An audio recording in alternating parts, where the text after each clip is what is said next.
Right, so Keir Starmer is apparently going to stick with Rishi Sunak's failure of a stop the boats policy in effect if Labour gets into power.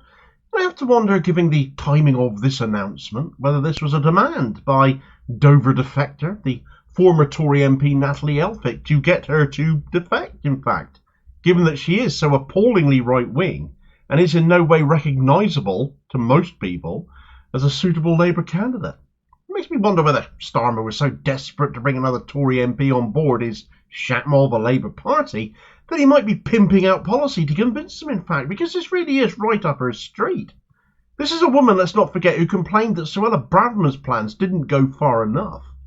No safe asylum routes under Labour. Starmer doesn't see how that will stop the small boat crossings. Ultimately, this is not getting the Tories out when they are jumping on board the Labour Party, and the Labour Party under Starmer is taking their policies to continue with, and with more Tories allegedly waiting in the wings to jump ship as well. What else could Starmer be offering them? And if safe, humane asylum routes, of which there are none, don't register as common sense to this deeply unpleasant former human rights lawyer, then his human rights credentials are truly dead and buried, if he ever truly believed in them to start with.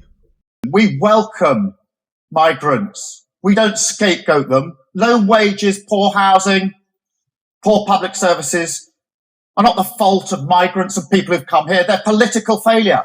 Political failure.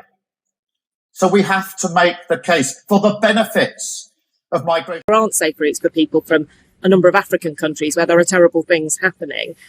You talked about it being right that we protect people from persecution. Would you increase the number of safe routes? I don't think safe routes is the answer to the vile trade that is being run to put people into small boats.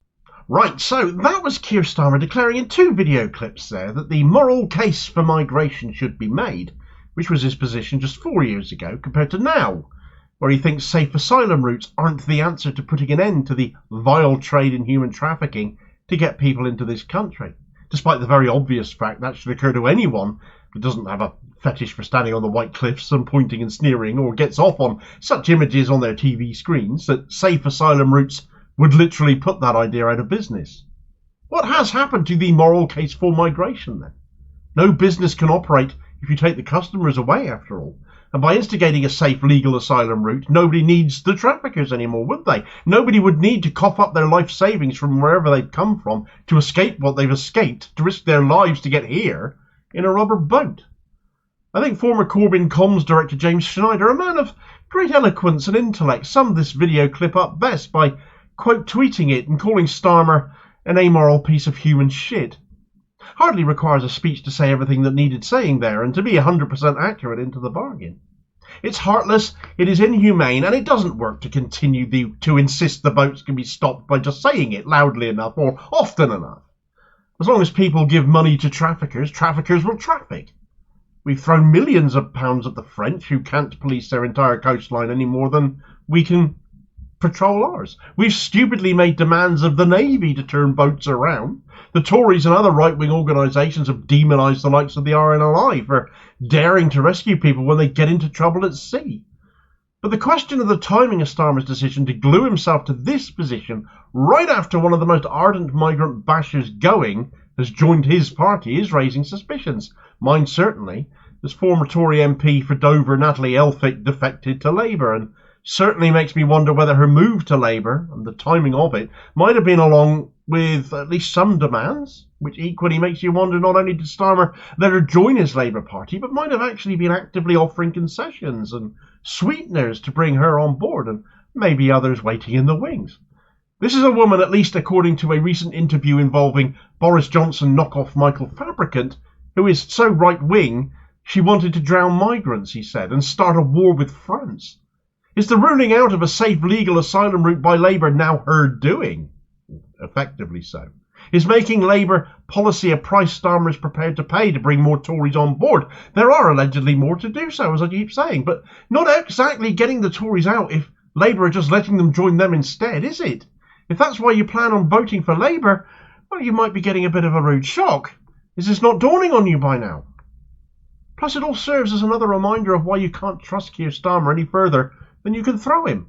When once upon a time he stood for Labour leader on a pledge of strengthening migrant rights, pledge 6 of those infamous 10 pledges he's now deleted, which read, full voting rights for EU nationals, defend free movement as we leave the EU, an immigration system based on compassion and dignity, end indefinite detention and call for the closure of centres such as Yarl's Wood. Now it's all stop the boats again, just like the Tories. No free movement, no rights as he veers to the centre, as so many disappointing political commentators keep saying, but he sailed so far past the centre and into the right wing in reality. He now has an MP that pretty much every Tory MP that there is left was to the left of, so they say. And although Elphicke, just like Dan Poulter, who preceded her, is in joining Labour, is not standing for election for Dover for Labour, the guy who is, though, could just be Elphicke in a suit, frankly, and actually tweeted out as blurb to a promo video, which is so bad the lip sync is a mile out. It's tragically and hilariously awful if you do care to watch it. But the tweet this guy put out reads, only the Labour Party under Keir Starmer, with Yvette Cooper, will secure the borders. It's one of the reasons so many former Conservatives are coming to Labour. So many former Conservatives, eh? This is a guy called Mike Tapp, incidentally, a wannabe politician whose outward visage just screams Tory boy, with the rhetoric to match it there, clearly, saying Labour migration policy is so right-wing in effect that is why Tories are being attracted to their party now. You shouldn't want to be attracting Tories to the Labour Party. You're supposed to be opposed to them. You're supposed to put an alternative offer into the British people that actually chimes with the majority of their beliefs, not works entirely to attract Tories in the belief people will vote for you anyway, even as you do that, just to get the Tories out, no matter how many Tories you actually end up just letting in. So how does Starmer plan on smashing the smuggler gangs whilst continuing to treat migrants as pariahs now that he's decided that is going to be his current position for however long it lasts for, instead of making the moral case for them anymore? He's been watching James Bond again, it seems, and has given him ideas. He plans to use MI5 somehow to do this. Yes, the Secret Service, and he's chosen to write all about that once again in the rancid Murdoch scum. Because heck, as we know by now, we know who his audience for all this is now, do we not? And he teed this plan of his up with a tweet saying, people have a right to expect security at our borders. When I was the country's chief prosecutor, we smashed terrorist gangs abroad. If I'm privileged enough to become Prime Minister, we will smash the people smuggling gangs. Yes, remind us again how much you were Director of Public Prosecutions at the Crown Prosecution Service. Except I'll now point out to you that the hardline migrant-bashing Tory MP you just allowed to join the Labour Party subverted a CPS prosecution against her own now ex-husband by trying to get the judge to dismiss character references by herself and 4 other Tories who claimed she was the ringleader. Don't ever invoke your time at the CPS again. You sold the rights to do that by letting Natalie Elphicke into your party now, in my view. His excuses for such criticisms, though, well, his Labour Party needs to be less tribal, apparently. Well, do tell that to Jeremy Corbyn and Diane Abbott, then. But underlying all of this is the painfully obvious realisation to many of us who used to support Labour but absolutely cannot now. Natalie Elphicke has not changed one iota. The Labour Party has, though, to suit their aims of attracting her and more like her to their side, and will do or say whatever it takes to carry on doing that, including becoming the new party of migrant attacks, immigration bashing, and offensive rhetoric against desperate people prepared to risk their lives for a chance of a better one.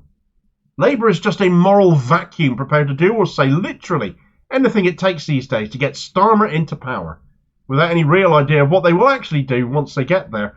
And the cruelty of demonising migrants when the solutions are so obvious and easy is just criminal.